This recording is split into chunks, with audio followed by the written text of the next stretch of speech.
Hi there. Today, my group and I are going to talk about charitable giving, and in particular, whether you are donating in an effective manner. Before I go on any further, my name is Xander, and I'll be presenting along with Lodovico, Josep, and Giovanni. We will take a look into the common heuristics and biases typical donors employ when they choose how they want to donate, and how such biases affect the decisions made. How we'll be proceeding with the presentation. Following my opening remarks, Giovanni will cover the common biases and introduce a gold standard in donating. You will find out that the gold standard is hardly attainable, hence Lodovico will proceed to recommend a more feasible way in which donors can better donate. Lastly, as the saying goes, if you can't beat them, join them. Josep will be presenting charities with suggestions as to how to improve their chances of getting more money if donors stay the way they are. It's debatable as to whether the statement greed is good always hold, but altruism is good, that's undeniable.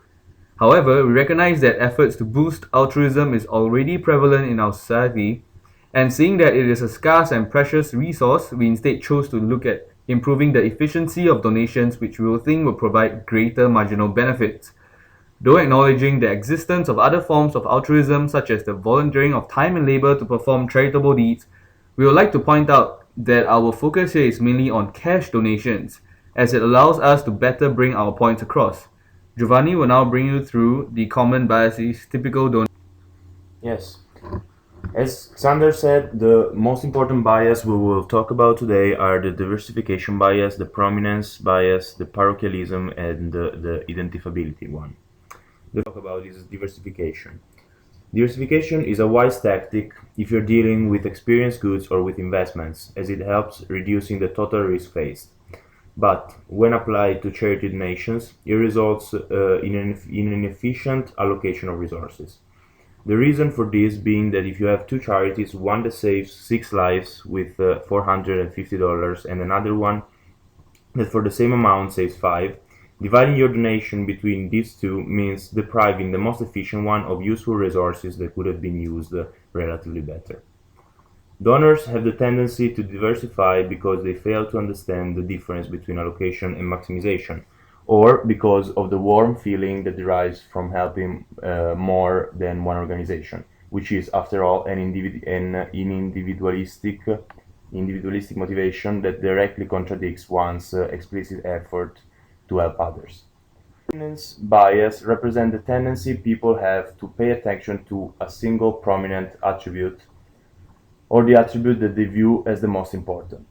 This means, for example, that if a donor's goal is to help increase education in Kenya, he or she might pay more attention to data concerning the number of schools built and comparing charities on this basis only, without considering other organizations that have built less school, maybe using less money, or maybe building bigger ones that can house more students. Parochialism bias is an in-group bias due to which people weigh the welfare of their own group more heavily than that of outsiders. Inefficiencies, therefore, derive from misallocation of resources that are not distributed by considering efficiency and effectiveness measures. Altruism is therefore addressed to members of one's own community, ignoring outsiders whose needs might be more pressing and relevant.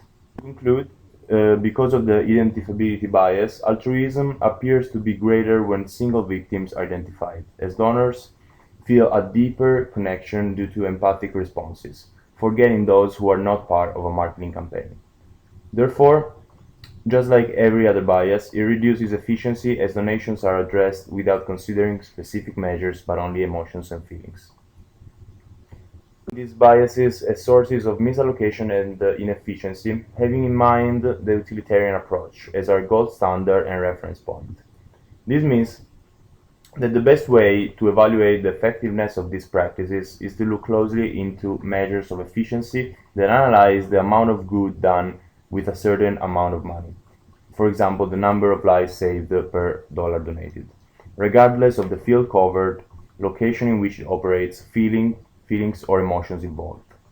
The main limit the main limit this model meets is represented by bounded rationality, due to which individuals fail to make the most appropriate decisions because of the lack of complete information and time to dedicate to the research process. Now Lodovico will explain how donors can overcome this problem. So, as we saw, the pure utilitarian approach is very difficult to apply, and this because first it's complicated itself, and second because we assume that people don't want to put too much effort in the research of the right charity. From these assumptions, we developed a fast and frugal three-step framework that donors should follow in order to improve their efficiency in donating. Since we understand that it's simply impossible for donors to leave out their personal will in donating, we suggest that they should define what are their personal goals in the most precise way as possible in order to narrow their research. Typically, what they should ask themselves is, what do I want to do by donating this money? Which is my prior goal to reach? The second step consists of an overall charity evaluation based on four variables. First, the donors should look for evaluation reports about past and present projects, and this because we believe that the even only presence of this data is sign of transparency and reliability. Second, the givers should verify the presence of expense financial ratios, which is indicative of cost efficiency, transparency, and accountability. Third, they should look if specific information about how and where the donations are allocated is given, which indicates that the charity probably uses budget planning and optimal resource allocation systems. Finally, they should check if the charity is furnished with a quick and effective response system. Why this? Well, simply because good organizations have good communication systems in order to keep their donors informed and to be more transparent. At the end of the second step, the donors should have only a few charities to choose from. If, in the best case, there is only one left, well, the choice is done. If instead there is more than one left, the last thing the donor should do is to integrate the different scores from the top online ranking and finally reach a choice. Now I will pass it to Josep that will the recommendations to charities. Although the model we have described will optimize the donor's decisions, we know that in nowadays our stressful lives doesn't leave time to people to make all the research. Therefore, we have made some recommendations to charities because it's their role to take this step.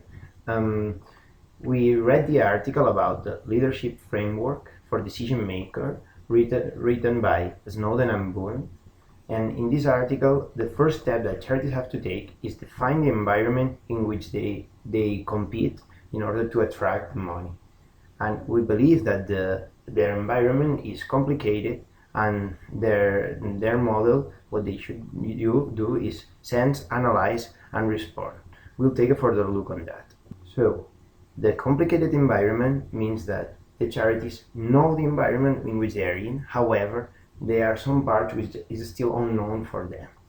Therefore, they don't know all the cause-effect relationships they have in the decisions they make.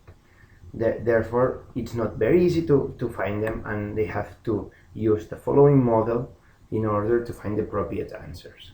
The first step is to sense the environment by looking which indicator or which parameters will tell them which are the organizations that receive the most donations. So the best way to find it is going through the reports of the different charity organizations, and there they will find them. Secondly, they have to analyze what is causing the success to these charities organizations, why they are getting all these donations.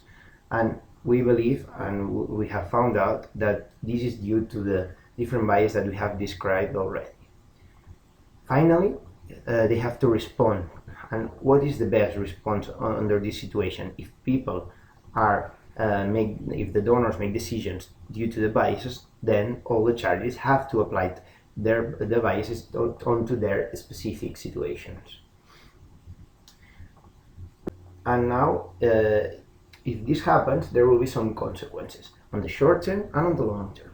On the short term, the organizations that are the first to do this, they will attract the bulk of the donations. This means the more biases you will use, the more donations you will attract. But this will change on a mid and long term where eventually all organizations will do this bias, because if not, it wouldn't be beneficial for them. So this means that the way to differentiate charity organizations will change over time and won't be anymore the biases, and the way to do it will be the parameters we have already described in our model by Lodovico. So now it's time to get our final conclusions. While solutions will be to be adopted, we acknowledge that altruism might actually decrease in the short term as we are actually creating a pain point for people. However, even though total donations might go down, the net effect of the donations might be more than before since we are donating to more efficient organizations. This is because the playing field for charities will be leveled and they will be forced to be more efficient in order to receive money. Furthermore, over time, donors might become accustomed to such a selection method and the donation amount will probably increase back to normal levels or even exceed them as donations are deemed to be more impactful. Thank you for your time and attention. We hope you've enjoyed our presentation.